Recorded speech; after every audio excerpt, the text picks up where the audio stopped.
so actually not majority. All right, well, that's good because I'm not going to talk about GIS as a technologist. I'm going to talk about GIS in a very different way than probably you're expecting. Y'all cannot see this, so I guess I'm going to have to talk in the dark. Like this. Yeah, which is a shame, but maybe the light that Sarah's holding will keep it lit up. So, next slide, please. Yeah. So I guess what we'll do is we'll start out with who I am, because I'm going to go ahead and introduce myself, and then we'll talk about what a GISP is, and then there's some topics that I'll cover, and then we'll talk about, I'll just get to that point when I get to it.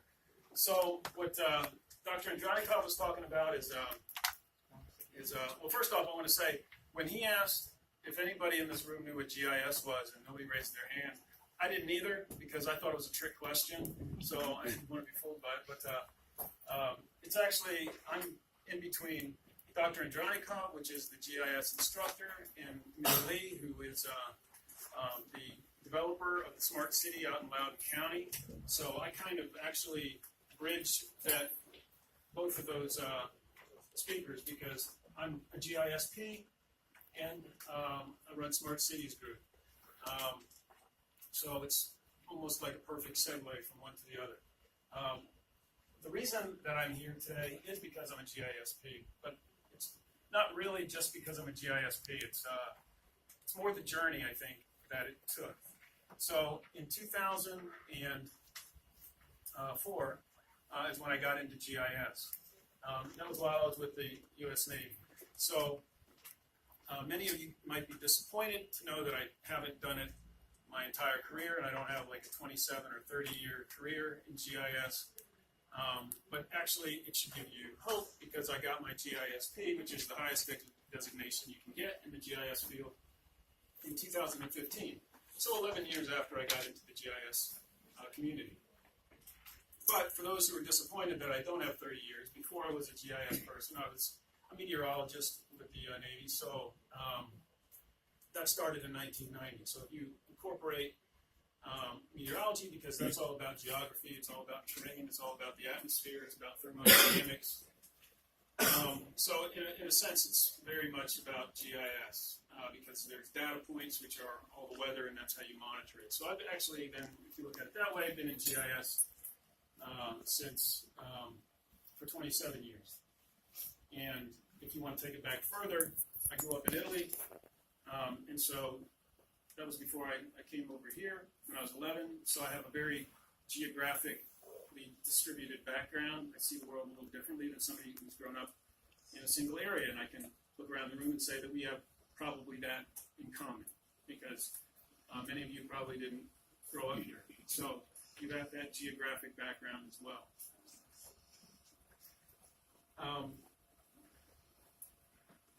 Last year, I went and worked for the United States Department of Transportation.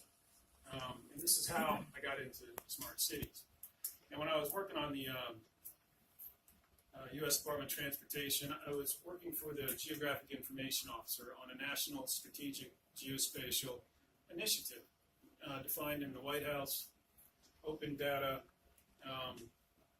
let's say open data government partnership. And it was for a national address database.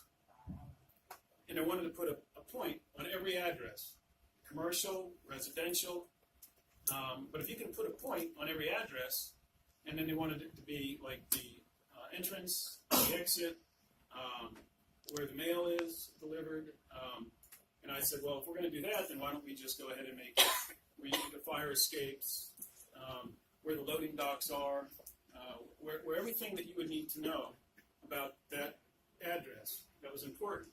And I said, well, if we're going to go that far, why don't we take it one step further and know where the defibrillator is, where the fire hose is, where the stretchers are, where all the emergency equipment is. And then if we're going to do that, why don't we just take it down to the level where we can know where our IoT is, right? Does everybody know what IoT is, the Internet of Things? So where all your devices are in your house. And if we did that, then we would actually be building the smart grid. And when I did that, then that smart grid led me into smart cities, which became smart cities group. And I find it very interesting because of that. I actually know Min Lee going back now towards May. So it has led me places, which are some of the things that I'm going to talk about later. So my full-time job is actually with the Federal Aviation Administration, manager of a geospatial information group out of there. So I'm also going to talk about these two here at the end. So this one is American Association of Geographers, AAG, and this one is the Maryland Business Roundtable. And this is where you support education. So it plays into GISP. Next slide, please. So these are what I'm going to talk about. What is a GISP, the future of GIS, and success and leadership. And next slide, please. So what is a GISP? Most people think that a GISP, and let me define that. GISP is a Geographic Information Systems Professional. So most people define the word professional as an expert, and that's where they go wrong. A professional is somebody who, this is kind of a comparison, somebody who knows the craft, that's an expert. Somebody who knows the context, that's a professional, right? How you put the craft into the greater context. The specific knowledge is what an expert is, right? And then a professional has broad knowledge of the industry, again, going back to context. And an expert is somebody who can train somebody else on how to do their job and how to be good at it. But a professional is a leader in the industry. And then 4, have you ever talked to somebody who is so technical that they actually scare you away from the job? Like you're thinking after you speak to that person that there's never a way you're going to learn what they know. So they actually, an expert can actually scare people away from the job, whereas a professional promotes the craft, promotes the industry, promotes the job. And then an expert wears a t-shirt and a professional wears a suit and tie, right? And an expert doesn't live by a code of ethics necessarily. You just know that he knows what he's doing, but he doesn't have a code of ethics necessarily because he's not beheld to one. So he'll do what's right, most likely, whereas a professional has a code of ethics and integrity that he has to uphold. Next slide, please. So expert versus leadership. This is where most people don't think about when they think about what a GISP is. They think it's in the expert realm, but actually it's a cross between expert and leadership, and most people don't even touch on leadership. They aim for this area right here, right? How to become proficient in my job makes sense, but they don't go into leadership. Like public speaking is not something that you think about when you go into the GIS or the technology curriculum, but you have to be a public speaker if you want to become a leader and go into the professional aspect of a curriculum. So you actually want to aim for somewhere in the middle. And what's interesting is to become the best, you have to be 100% of an expert, or you have to be 100% of a leader. But if you want to blend the two, you only have to be 50% good on each, right? So you don't have to be the best expert, and you don't have to be the best leader. You can be a professional and just aim for right in here. Not like it's easier, but next slide, please.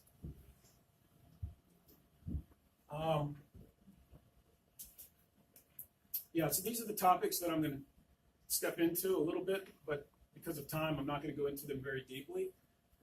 But we're going to cover geospatial information systems. They're dynamic versus static. The big G in geospatial is becoming the little g. It's becoming general because it's just covered. Geo is Earth.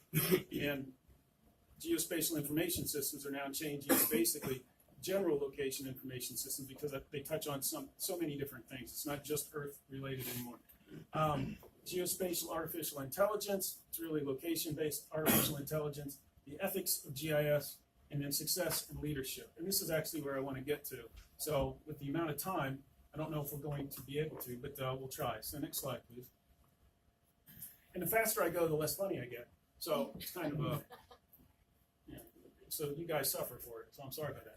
So the quantity and velocity of data. I talked about IoT. So the Internet of Things is just increasing the amount of data exponentially. In fact, there needs to be a word that goes beyond exponential because it's going into zettabytes, and which are like 100 terabytes, which are like 1,000 gigabytes or something. So it just becomes so huge and enormous that, and that's the velocity, or that's the quantity, and then the speed of it. It's coming in from everything, from real-time data.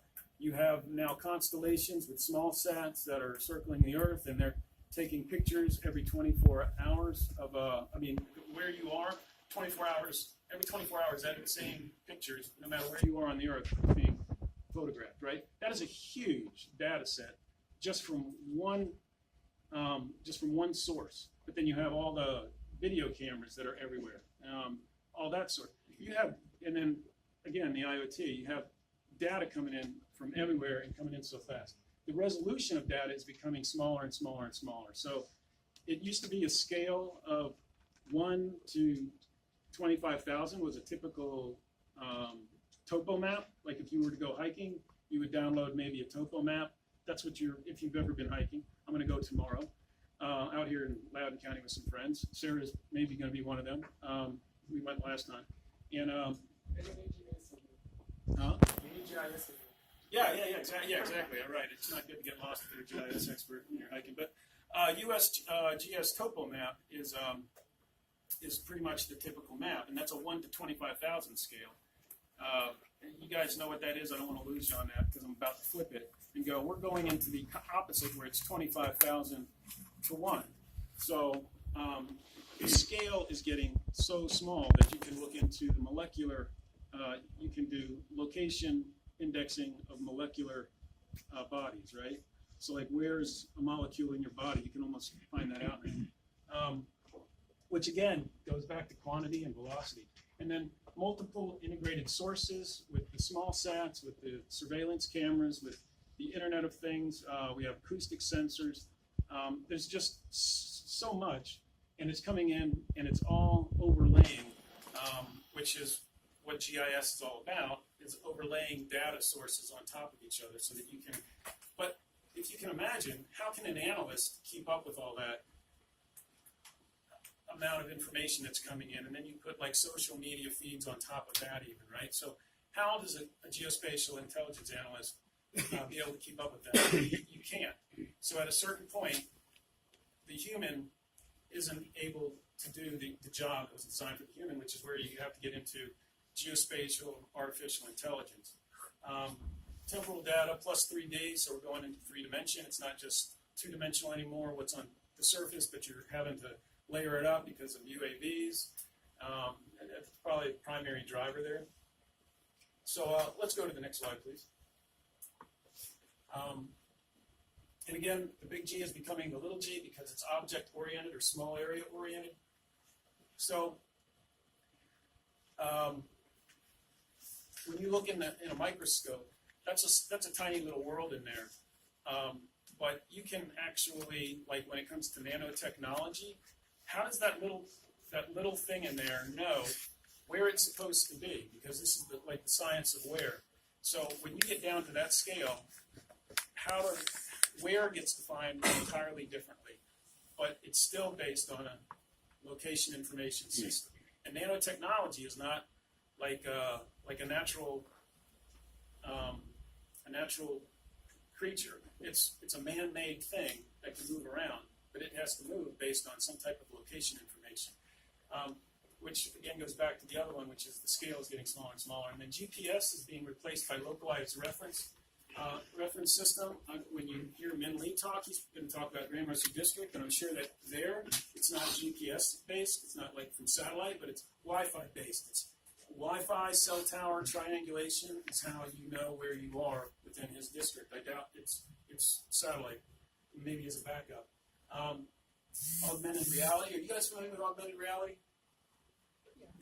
So augmented reality is where you take something from the computer, project it into the real world, right? So if if you have like utilities and you want to go out and you want to look at where the utilities are under the street, you don't just want to go out there and dig a hole looking for the pipe. You want to know exactly where it is. So if you have GIS and then you put your GIS glasses on with augmented reality, you can see exactly where that pipe is and know even maybe where the pressure loss is from the pipe because of geospatial analytics and stuff that are going on, and you know exactly where to dig. So it saves money, saves time, which makes the residents happier because the street isn't torn up for a longer period of time, which again translates to the city having less complaints, so happier residents. So just that one little thing has a big difference.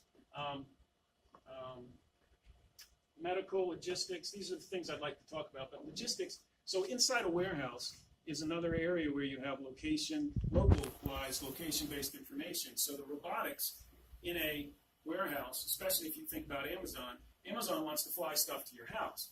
Well, the FAA kind of has a problem with that, so they're working that out. But inside a warehouse, you can fly around all you want. So Amazon can fly their UAV to 12 floors up warehouse and pick it up and then fly it down to the box or wherever it's going to be delivered. It can do that in that, but it has to know exactly where that piece is, and the internal navigation system on the UAV has to know where it's going and what avoidance systems and everything else.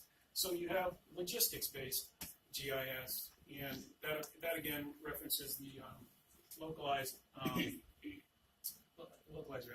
crime scene, utilities. All these are just really interesting, but I can't really go into them. Archaeology, though, I kind of have to. So if you build a city and you dig it up and you basically rebuild that city in a simulated environment, you can put the augmented reality glasses on now and actually walk around the city the way it used to look prior to the 2,000 years ago, 6,000 years ago, whatever. Moving objects. So this one's interesting. So in a moving object, if you have an airplane or a train or a car, you can't GPS the location of something so like if the train, you need to find the fire extinguisher in the train. But the train is moving, you're not going to be linking it up to the satellite to know where that is. It needs to be the localized reference system of the train, and you plug into that, and no matter where the train is, it's moving. You're stationary on that train, and you can know where everything is in there, right? So the emergency equipment, everything else, and then it goes back to logistics. Maybe there are significant assets on that train that are being transported. You need to know exactly where they are. So next slide, please.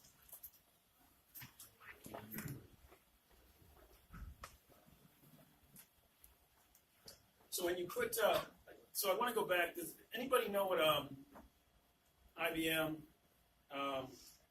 Watson? Yeah, it was pre-Watson. It was actually 3 generations ago. But in the 1980s is when IBM's artificial intelligence beat Kasparov in chess. That was in the 1980s. We are 30 years ago from that. Now, just within the last month, there is a Chinese game called Go, and artificial intelligence was able to be the best player in the world. That game, Go, I've never played it, I don't understand it, but is the most difficult and challenging game in the world, and it's also one that takes a lot of creativity to be able to play. And so if what that means is that the computer has broken the creativity threshold, and it's able to think beyond what we kind of expect that a computer can think, which is in some ways very scary. But the reason I bring that up is because if it's able to do that, you get into geospatial artificial intelligence and all that different data that I was telling you about before that we wouldn't be able to keep up with, the computer can. And it does object recognition, facial recognition, it does pattern recognition. So it now is telling you what you need to look at. Instead of you having to go find it, it's able to find all these patterns. So some patterns and you're able to feed it a whole lot more. Because if you're just looking at, if it's in your control, maybe you have 5 or 6 parameters that you can actually look at, but the computer has many thousands, maybe even hundreds of thousands of parameters that it can, process instantly. And you can do things like look at medical and look at crime statistics, which are two that probably wouldn't. But you can see lead poisoning in this area has a increased crime level in this area, and it has to do with lead poisoning makes people go crazy, right? And so one of the things they do when they go crazy is they lose their mind about what's right and what's wrong. So you have crime go up. Human geography. These acronyms are Facebook, LinkedIn, YouTube, and GP. I made that up and I totally forget, but it doesn't matter. It's just this is social media. So social media is defining the human geography based on the text and everything. And human geography very much moves around, right? So like you have fans that go to a soccer game or a football game, that human geography that's around there, right? And then it kind of disperses afterwards. So, and of course you can see that that's a controlled group of people, but you have uncontrolled mobs, so to speak, and then that human geography also in compiling. So this is important because we're in the age right now of compiling data. The United States leads the world with geospatial information. I don't want to say most, but of all the countries in the world, the United States has most of their data, or the data that they have is geospatial percentage-wise than all the others. So, but we are still in the process of compiling geospatial data, and we will be compiling data into geospatial terms for many years to come. The other countries that are further down on the spectrum, they have many, many more years that they're going to be doing it. So GIS, just following that one wave, has just many more years. In other words, you're not looking at your career potential diminishing anytime within your lifetime. Geospatial is going to boom. It may not boom in this country. It may boom over there in another country for a while, but it's going to boom throughout your whole lifetime. And aggregating is basically the same in the mining of data, and we got to move on. So next slide, please. And these are more like conversations, so they're just interesting points. But and we won't have a conversation about it here. But with the ethics of GIS is open data versus private data versus personal data. So you want all the data that you can. You want as much as you can get.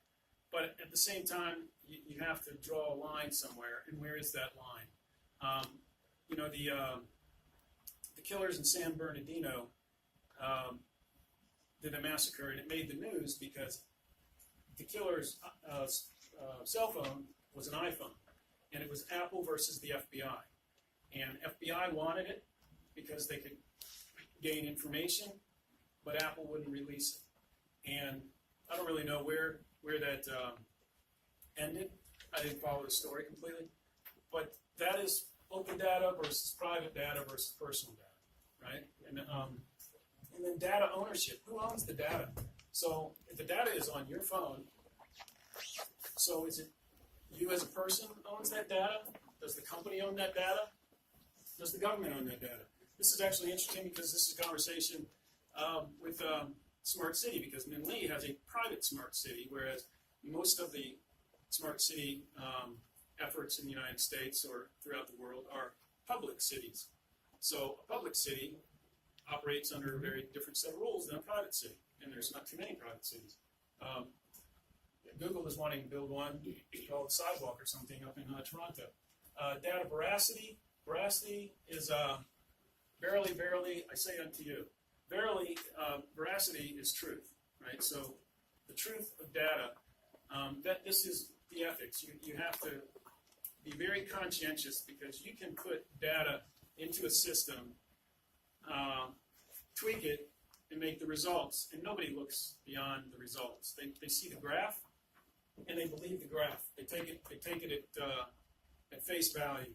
but it's the data that feeds this graph that has to be, that actually the veracity of it, right? The truth of it. And then protection from misuse of data. So if I'm going to make all this effort to make sure that I put the right data in there, I also want to make sure that data is not going to be used for nefarious purposes. And that is the ethics of GIS, what is very important for a GISP. And next slide, please. So, you guys love text, right? Because you're in school. It's because I don't have lots of pictures on this. So I like to tell stories. And more time, more jokes, more stories, but we don't. So let's just blow through this. So if you want to stay ahead in the GIS profession, but this isn't really about the GIS profession. These kind of things are kind of like about life. You want to learn about your industry. You don't want to learn about it just in the field that you're in, but you want to learn it in the broad spectrum. So when you come to GIS, you want to learn about coding, about data science, about Internet of Things, about mobile applications, augmented reality, virtual reality, real-time, smart transportation, all emerging technologies that relate to it. You want to plug yourself into conferences, to GIS groups, to GIS webinars, to state GIS groups, right?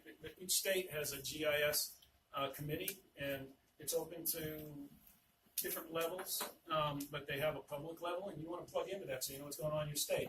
You want to network. In fact, networking is one of the most important things that you need to do in any profession that you're in if you want to become a professional at it. You need to get good at it, and you need to have fun with it. You need to do what you need to find something in your job that you love, and then you need to do it well, and you need to become known for it. And to be a geo-mentor, you want to be involved with, to be a GISP, you want to be involved with education, because that's promoting the next generation. So geo-mentor, which is the Association of American Geographers, the icon that I showed you, and then STEMnet speaker is the other icon on the other side. That was the Maryland Business Roundtable. And I am both of these, geo-mentor and STEMnet speaker. And then you want to get involved with things like GIS Corps, TomNod, GIS disaster relief programs, OpenStreetMaps. These allow you to, even if you don't have a GIS job, it allows you to build your GIS, your geospatial resume. Because it gives you, this is imagery intelligence, this is GIS Corps. You can be on the ground, you can be doing surveys, you can be at your house helping out from behind remotely, but it gives you GIS experience that you can put on your resume. And next slide, please. Okay, so everybody's going to want to take a picture of this, but this is the formula of success. So I can't really go into each one of these, but it incorporates something that isn't even mathematically true. It's a pre-numerator, and a pre-numerator actually, like a denominator, takes away from the numerator. A pro-numerator enhances the numerator, right? So time and effort plus attitude is going to increase whatever you do here, which you can actually control your success by putting yourself in the right place, at the right time, with the right people, for the right reasons, and have the right tools with you when you get there. And have a little bit of, and be prepared, and have courage. And you don't need to have the courage of Achilles. You just have to have enough courage to go up and say hello, right? Or go up and do what needs to be done. And then the X are your liabilities, right? So this does take away from the numerator. So your liabilities are your bad habits, your vices. I like to drink beer, sometimes too much. That might be a vice, but I think it helps the networking part.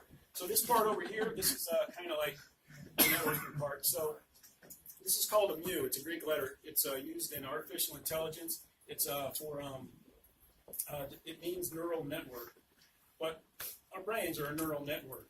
So it's real intelligence up here, right? Not artificial.